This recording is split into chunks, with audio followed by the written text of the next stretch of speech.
I don't know what to call this guy. His name written down here. His full name. Well, just make up a fake name. Call him Gary. George or Gary. I don't know. We'll make up a fake name. How about Gary? Um, I don't even know how the fuck this fight started. It started with a bunch of us when we were kids. I guess I must have beat up one of his friends at his friend's girlfriend's birthday party. We were 16. Well, she was 16. I was in the same grade as her. Fuck yeah, I must have been 16 too. We had a big fucking brawl. And all of a sudden, this scumbag wants to be like the fucking tough guy of the crew. He was like the head guy of the crew now. So he's like 21 and like he's the older guy. He was literally like 6 foot, 6 foot something, 6 foot two, 6 foot 3. He was a really tall, skinny dude. Oh, that's a real funny story. Oh, this fucking story is great. We ended up having beef with his crew at the fucking carnival. I get arrested at the carnival. Funny story how I got arrested. We started a fight with their crew earlier. We had to run out of the carnival and left. And we're like, oh, well, let me switch shirts with you. So I have a white shirt on now and you have a blue shirt on now. So I changed shirts with my other buddy. Just so happens he was the one that started the fucking initial confrontations at the fucking carnival. So they're like, oh, look for this guy in the white shirt. And now I'm wearing the white shirt. So I went up in the parking lot trying to like dodge and weave and like one cop and I get past one cop and the other cop right in front of him like, oh fuck, boom. I had to stop. I let him tackle me, fuck me up, put me in handcuffs behind my back, in the back of the cruiser. He gets my info, takes me back to the house, to my house. And I didn't know what the fuck was going on there. I guess my buddies went back to the house. They parked their car behind the house, so the cops couldn't see him. But I'm in the back seat, caught behind my back.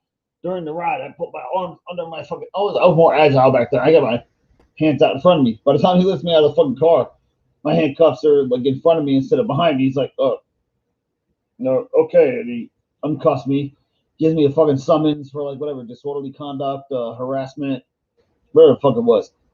And later that night, we start getting calls from one of our friends.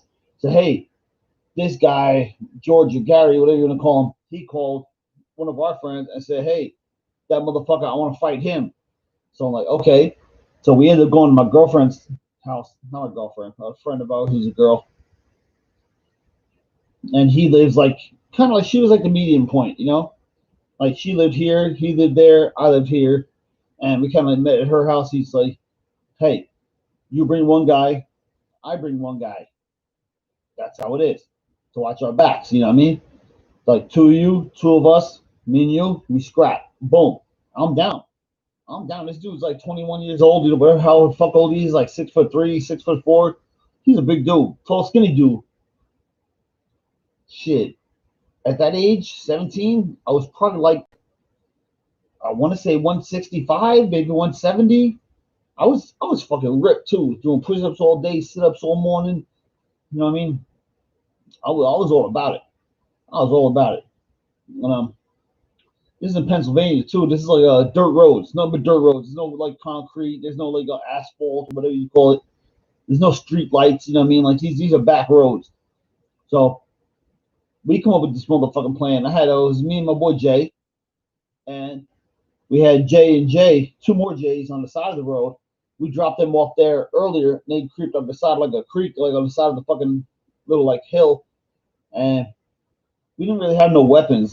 But we had a bunch of chains and like heavy stuff. We wrapped in a t-shirt that you use like as a fucking like I don't know like a mace or something like that. You know what I mean? But so I had my backup. It was me and my boy Jay, Jay Flo, and then we had the two other J's on the side over there. You know what I mean?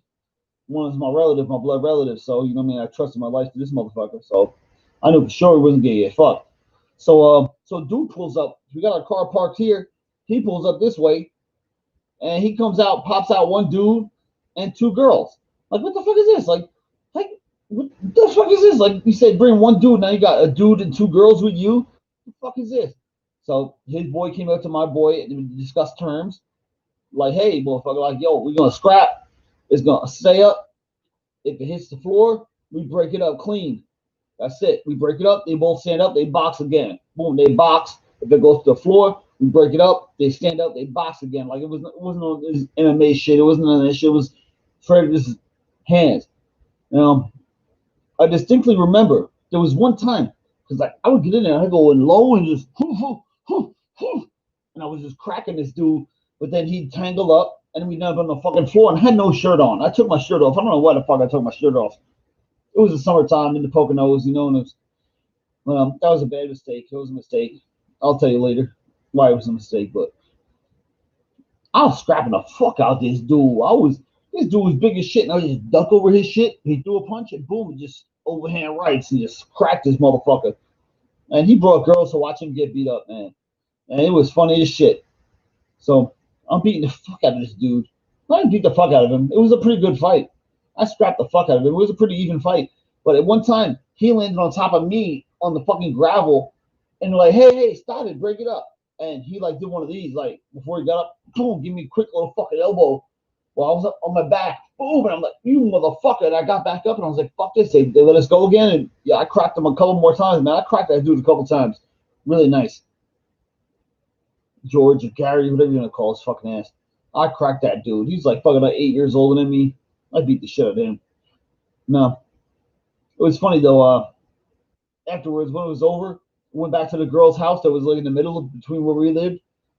And she's there like taking care of my back because I took my fucking shirt off like a dumbass and I had like gravel still stuck in my back. She's like pulling gravel out of my back and there's scratches and cuts everywhere in this peroxide. I got peroxide, I got alcohol in there.